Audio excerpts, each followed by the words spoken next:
লখিমপুৰস্থিত অসমীয়া প্ৰতিদিনৰ কাৰ্যালয়ত আক্ৰমণৰ ঘটনাক লৈ সৰ্বত্ৰ প্ৰতিক্ৰিয়া। ঘটনাক লৈ প্ৰতিক্ৰিয়া ব্যক্ত কৰিছে প্ৰেছ ক্লাব অফ ইণ্ডিয়াৰ সভাপতি Sangeeta Barua Pisharoty, editors guild of ইণ্ডিয়াৰ সভাপতি Sanjay Kapoor, Indian women's press কৰ্পৰেচনৰ সভাপতি সুজাতা ৰাঘৱন আৰু দেশৰ জ্যেষ্ঠ সাংবাদিক তথা প্ৰেছ ক্লাব অফ ইণ্ডিয়াৰ প্ৰাক্তন সভাপতি গৌতম লাহিৰীয়ে।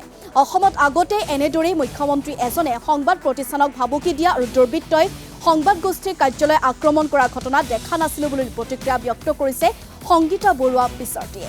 অসমত ৰাজনৈতিক বাতাবৰণ শেহতীয়াকৈ অত্যন্ত অসুস্থ, অভদ্ৰ আৰু অশ্ৰাব্য গালিগালাজেৰে ভৰি পৰা বুলি মন্তব্য কৰিছে। অসমীয়া প্ৰতিদিনৰ ওপৰত হোৱা আক্ৰমণৰ ঘটনাক চৰম অগণতান্ত্ৰিক আখ্যা দি ৰাইজক মাৰ বান্ধি সাংবাদিকৰ পক্ষত থিয় হ'বলৈ আহ্বান সঞ্জয় কাপুৰৰ। লখিমপুৰৰ ঘটনাৰ বিষয়ে জানি হতচকিত হোৱা বুলি ক'লে সুজাতা ৰাঘৱনে। সংবিধানৰ নামত শপত লৈ মুখ্যমন্ত্ৰী হোৱা হিমন্ত বিশ্ব শৰ্মাই জনা উচিত সেই একেখন সংবিধানে সাংবাদিকক নতুনকৈ কাম কৰাৰ অধিকাৰ দিছে। প্ৰতিক্ৰিয়া গৌতম লাহিৰীৰ। মুখ্যমন্ত্ৰীৰ উচতনিতেই লখিমপুৰত অসমীয়া প্ৰতিদিনৰ কাৰ্যালয় আক্ৰমণ কৰা বুলিও প্ৰতিক্ৰিয়া লাহিৰীৰ। মই অকণমান আচৰিত হৈছোঁ এই কাৰণে, কাৰণ অসমৰ পৰা আহোঁ ন, আমি অসমত এনেকৈ ইমান তেনেকুৱা ধৰণৰ বস্তু দেখা নাই।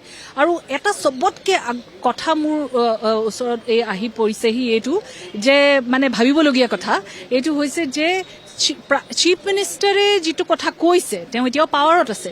চিফ মিনিষ্টাৰে যেতিয়া এই কথাটো কোৱাৰ কিন্তু কেইঘণ্টামানৰ পিছতে কিন্তু এই এটেকটো আমি দেখিছোঁ। এইটো বৰ দুৰ্ভাগ্যপূৰ্ণ কথা অসমত হোৱাটো, আৰু চিন্তা কৰিবলগীয়া। মই যদিও president press club of India, কিন্তু মই অসমৰ ভোটাৰো, মই অসমৰ জীয়ৰী, মই অসমত ডাঙৰ হোৱা ছোৱালী। সেইকাৰণে আমি বহুত এটা মানে যুগ দেখিছোঁ, কিন্তু তাৰপিছত যেতিয়া এই এটেকটো দেখিছোঁ আমি অকণমান আচৰিত হৈছোঁ। এইবাৰ কিন্তু ইলেকশ্যনত মই দেখিছোঁ যে বহুত মানে নেৰেটিভটো বহুত তললৈ গুচি গৈছে, অভদ্ৰ ভাষাৰ ইউজ হৈছে, যেন সেইবোৰ ভাষা আমাৰ মানে কোৱাটো একো ডাঙৰ কথা নহয়, এনেকুৱা ধৰণৰ কিছুমান হৈছে। মই ভাবোঁ যে পলিটিক্সটো কৰিবই লাগিব, পলিটিক্স খেলিব, চবেই খেলিব, ইলেকশ্যন হ'ব, কিন্তু তাত অকণমান হ'লেও ভদ্ৰামিটো যদি থাকে সেইটো অকণমান মানে ভাল হয়, কাৰণ সমাজ এখনোতো ৰিপ্ৰেজেণ্ট কৰে নহয়। মই যদি আজি এনেকৈ কথা কওঁ দিল্লীটো থাকি, মই সমাজ এখনো ৰিপ্ৰেজেণ্ট কৰিছোঁ, মোৰ ফেমিলিটো কৰিছোঁৱেই, মই নিজকেতো কৰিছোঁৱেই, কিন্তু সমাজ এখনো মই ৰিপ্ৰেজেণ্ট কৰিছোঁ, কালচাৰ এটাও মই ৰিপ্ৰেজেণ্ট কৰিছোঁ। সেইকাৰণে মই ভাবোঁ যে এই বস্তুটো চবেই মনত ৰখা ভাল। কিন্তু এই মিডিয়াৰ এটেকটো যিটো মই দেখিছোঁ, আৰু এনেকৈ নাম লৈ লৈ আগতে আমি দেখিছোঁ যে জাৰ্নেলিষ্টে প্ৰশ্ন সুধিলে চিফ মিনিষ্টাৰে নিজেই সোধে যে তুমি কোন, তোমাৰ ধৰ্ম, এনেকুৱা ধৰণৰ। এতিয়া আমি দেখিছোঁ নাম লৈ লৈছে, মালিকৰ নাম, এনেকুৱা ধৰণৰ বস্তু আমি দেখিছোঁ। আগতে আমি অসমত এই বস্তুটো দেখা নাই। তাৰপিছত আমি এটা লালন টমৰো হেৰি দেখিলোঁ, ইমান এটা কাজিয়া, এনেকুৱা ধৰণৰ পৰিস্থিতি কিয় হ'ব লগা হৈছে?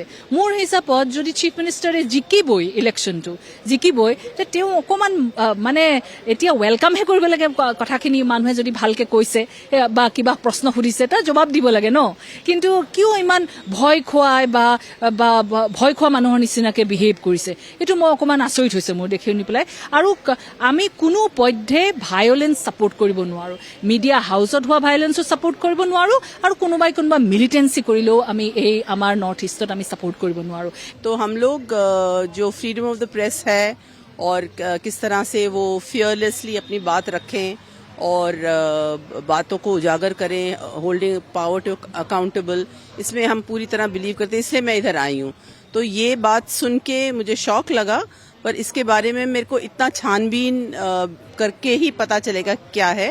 बट फिलहाल जो आप कह रहे हैं जो अटैक हुआ है वो तो बिल्कुल नहीं होना चाहिए। मीडिया को फ्री एंड ओपन तरीके से काम करने का जो फ्रेमवर्क है, जो हमारे सिस्टम में दिया गया है, कॉन्स्टिट्यूशनल फ्रेमवर्क में दिया गया है as media as the fourth pillar of democracy, उस पे पूरा हमारा फोकस होना चाहिए और हमें उस पे अड़े रहना चाहिए और डिमांड भी करना चाहिए। सो मेरा सपोर्ट एंड सॉलिडारिटी एंड सहानुभूति आप लोगों के साथ है। आप लोग अपना काम कीजिए और निडर होके कीजिए, हम आपके साथ हैं।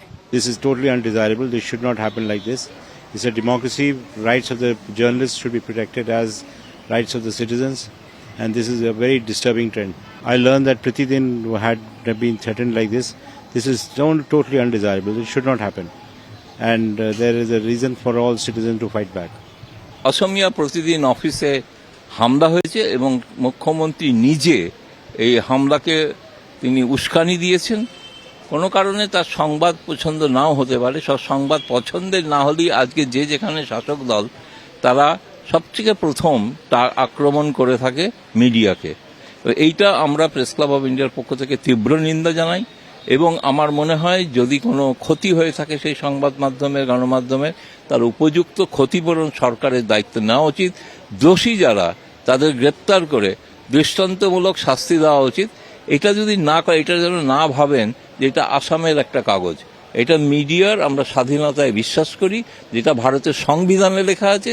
যে সংবিধানে হাত দিয়ে মুখ্যমন্ত্রী শপথ নেন সেই সংবিধানের ভিত্তিতেই কিন্তু মিডিয়ার এই স্বাধীনতাকে রক্ষা করাটা তাদের পরম কর্তব্য, নাহলে তারা সংবিধান বিরোধী কাজ করছেন বলে আমরা মনে করি।